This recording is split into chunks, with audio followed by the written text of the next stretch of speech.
Well, sitting in Salt Lake with no load.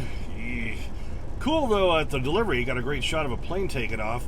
Junior comes through with another pet bed for Rusty, and I have a seat cover I picked up at the house that I had ordered off Amazon, so hopefully Rusty can't tear through too quick. What do you think on this episode of the Clutch Trucker Channel? Clutch Trucker, filmed before a live and fuzzy studio audience. That is Rusty, the world-famous meatball dog. Hey YouTube, Clutch Trucker here. Thanks for tuning in to another edition of the Clutch Trucker Channel. All right, well, here we sit in Salt Lake City at the old Sapp Brothers. It's where I usually park if I'm in Salt Lake. I can at least reserve a spot here in the same one I paid for last night. So I had to pay $15 last night, $15 tonight.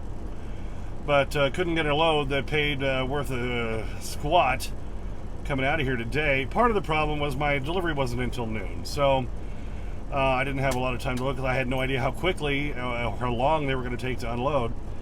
But couldn't nail anything down. And looking ahead for tomorrow, boy, it's grim. It's grim, baby. Stuff out of here paying 80, 90 cents a mile. Let me show you. Yeah, look at this. Orem, Utah to Victoria, Texas, 1423 miles, 88 cents a mile. And this one, Salt Lake to Florence, Kentucky, 84 cents a mile for 1661. Salt Lake's usually better than like the Denver area, you know, Cheyenne, Denver area where I live. So that's why I took this load here. But boy, right now it's terrible. I've never seen the loads ever this bad, ever, in my 13 years of driving. Where the majority of the stuff posted is less than $1 a mile, which doesn't even pay your fuel. Yeah, I'm not going to drive 2,200 miles to New York State to just pay the fuel, to just move the truck. There's no point in that. Put wear and tear on the truck. My God, it's unbelievable.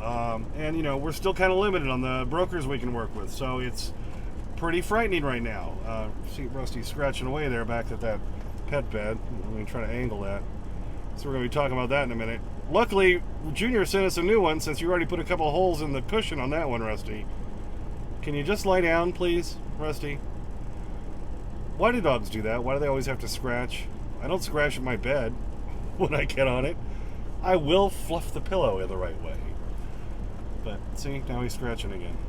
All right, here I am at the receiver this morning, just getting back into the truck after checking in, and I'm going to pull forward and do a U-turn, get in the right position I need to go unload and get it back into the door. What do you think? And then I've got a really cool shot of an airplane. Let's check that out.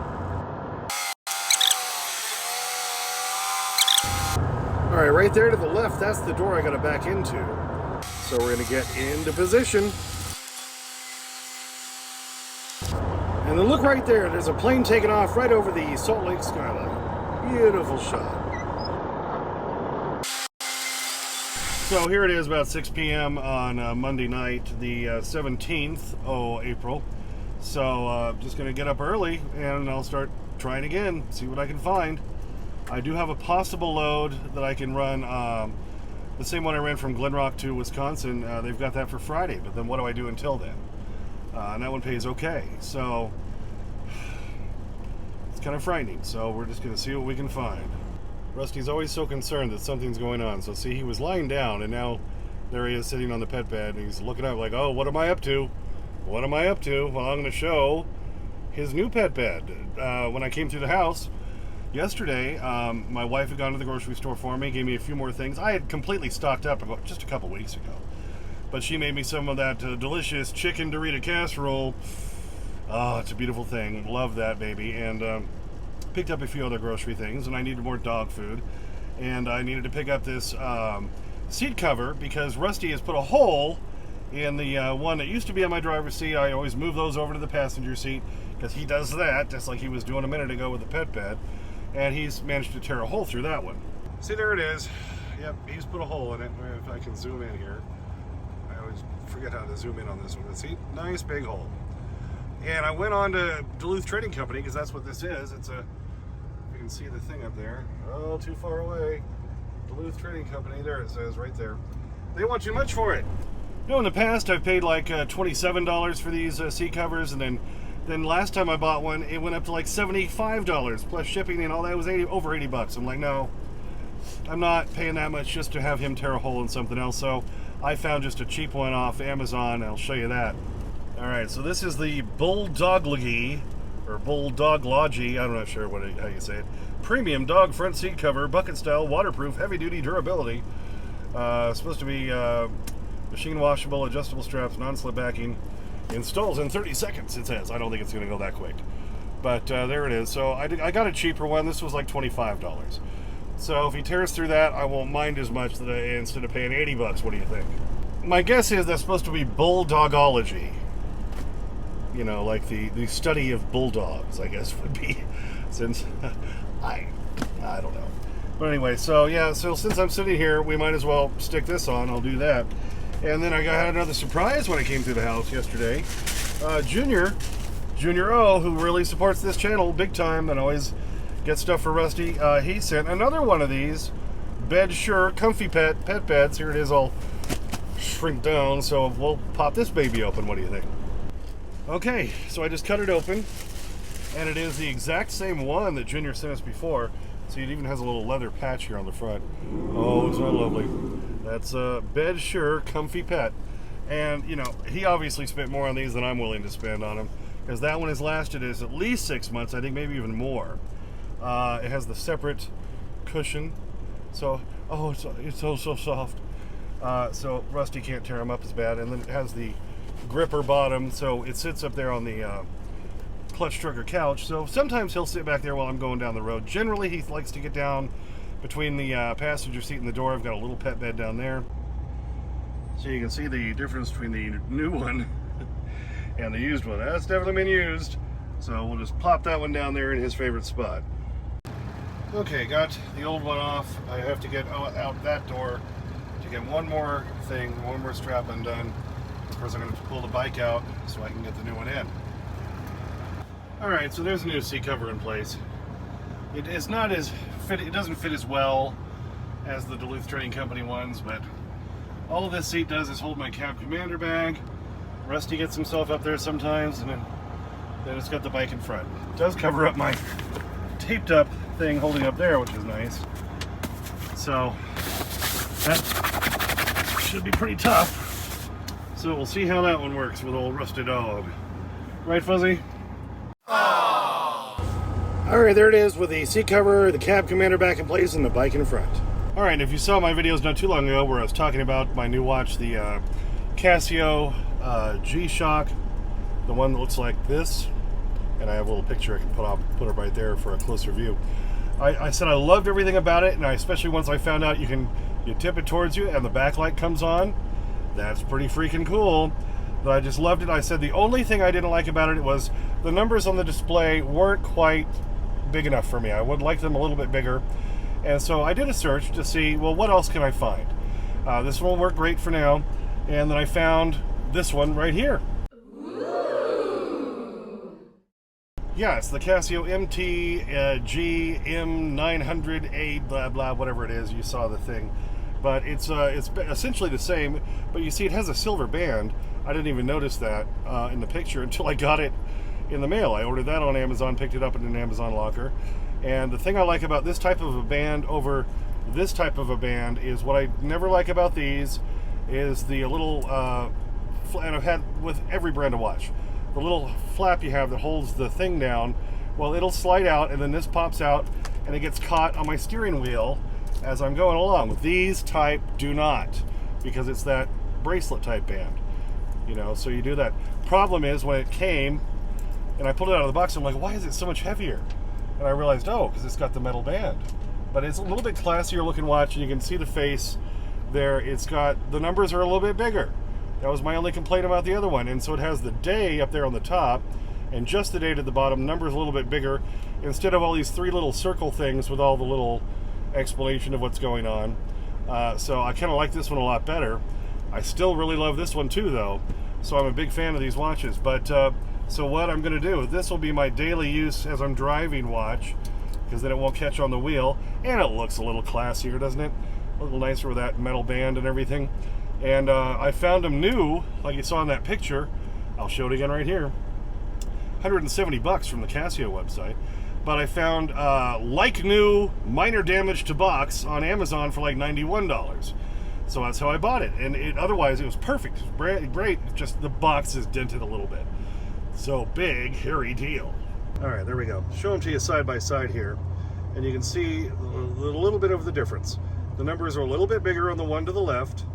And you see the one on the right has the date and day at the bottom, where the one on the left just has the day, or the date, and has the day at the top.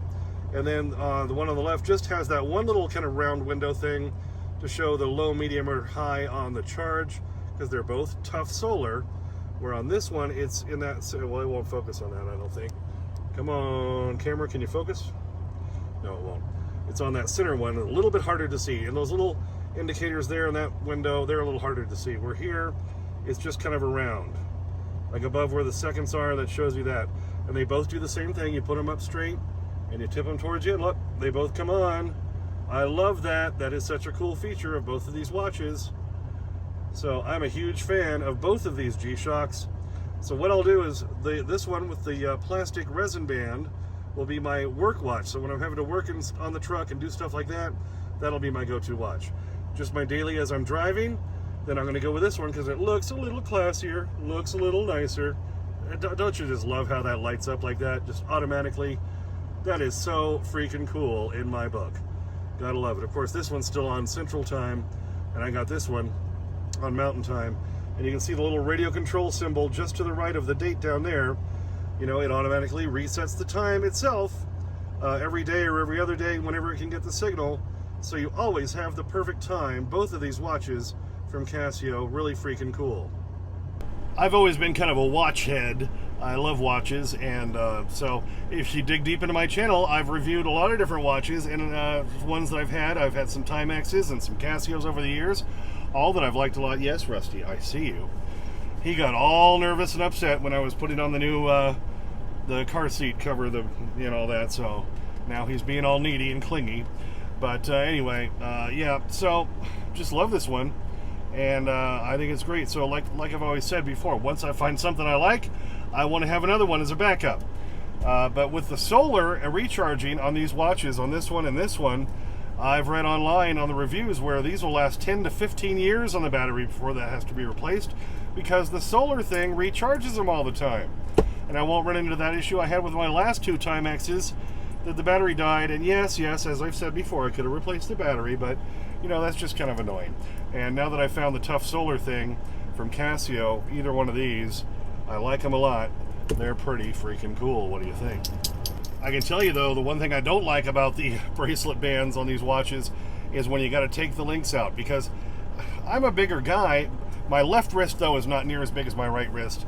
For those of you not new to the channel, or maybe who are new to the channel and don't know, I cut my arm from here way down to here when I was in junior high, and so this arm essentially didn't grow for 2 years.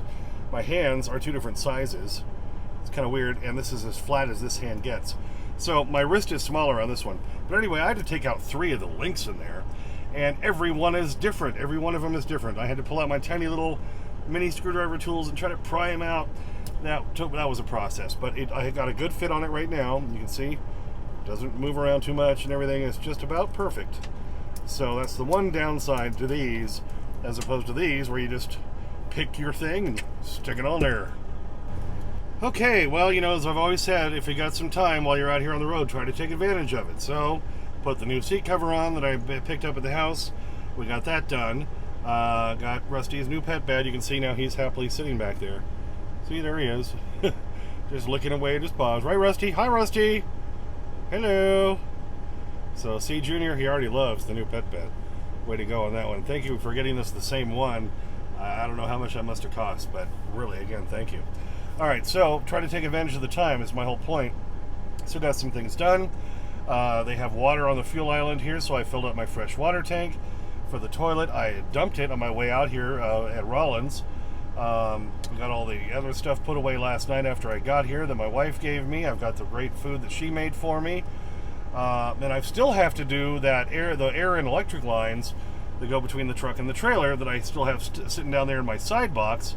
And tomorrow morning I'm going to get up early and try to start booking loads. Most likely I won't pick up right away, and I'll have some time. So after I finally get something booked, which I hopefully will, then I'll go ahead and change that out. What do you think? like I say, these rates are just terrible, and 90 cents a mile just doesn't do it. I'm sorry, because just like with Whitestones and Market Whitestones, Elliott with L on Wheels, they take 10%. Okay, so load paying $1,000 for maybe 1,000 miles, that's $1 a mile. Well, but there's 10% gone, so that's only $900 to me.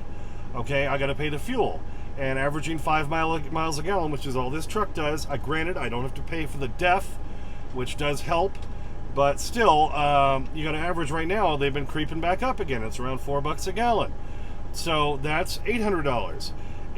Now when you add in the insurance and the permits and everything else I have to pay, not to mention maintenance, it costs about $1.20 to $1.30 a mile to run this truck.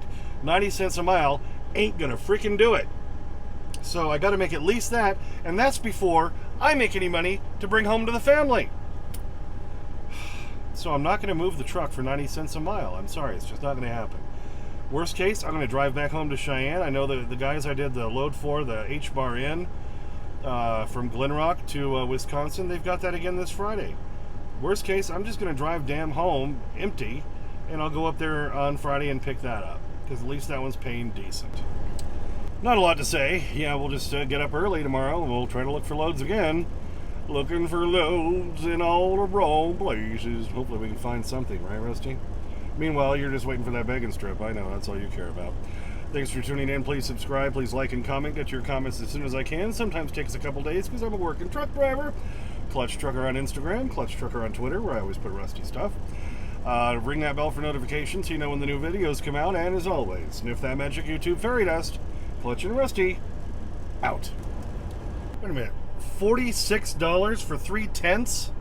Well, they're very nice tents, and that price includes scenery and wildlife fun. What do you want my address for? We like to send out a mailer. All right, come down here. We always start down here. No, there are coolers up there, by the way. Yeah, sorry, that's in the way. Yeah, that always stays on the floor while I'm driving. I just stuck it up there for now. Rusty all over that begging strip, baby.